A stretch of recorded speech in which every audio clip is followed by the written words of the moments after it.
jobs are the jobs of the future.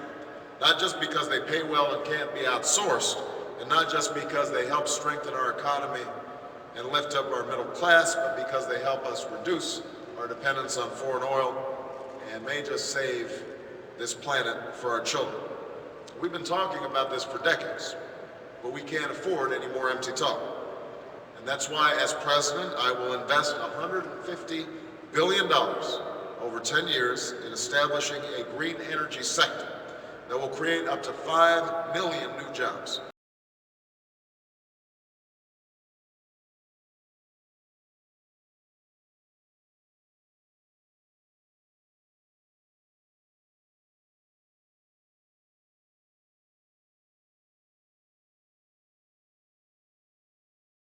So today, we become a national pioneer again. Members, we have a piece of legislation that has an environmental component, an economic workforce development component, a savings component, and at a minimum, we should have energy savings on water of about 20%. We will create the first green job training program. But this is an opportunity where government can really sort of ignite the fuse, lead the charge, sort of catalyze and show the way to everybody.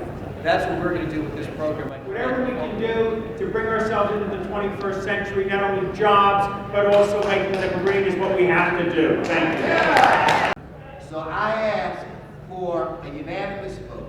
And before I do that, I have to thank, again, the people in the yellow shirts, the people in the orange shirts. I have to thank, and stand up, guys. Give yourselves a round of applause. Make a round of applause.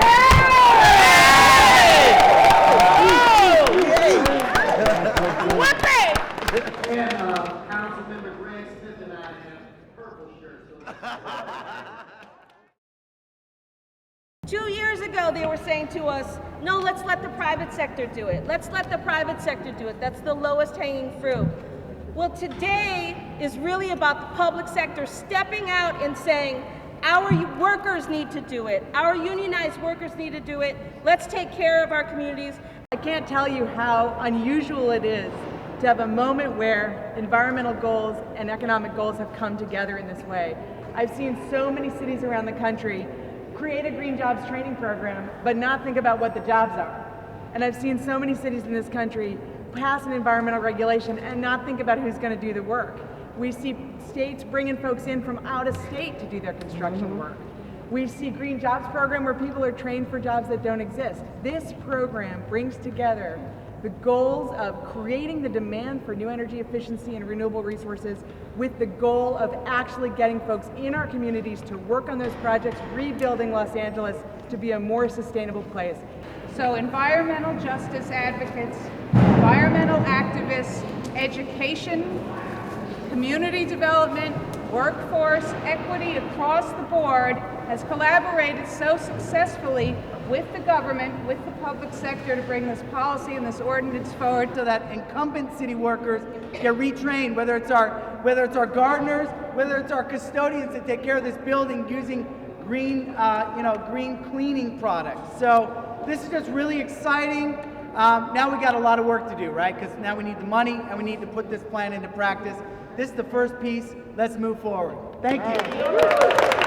Likewise,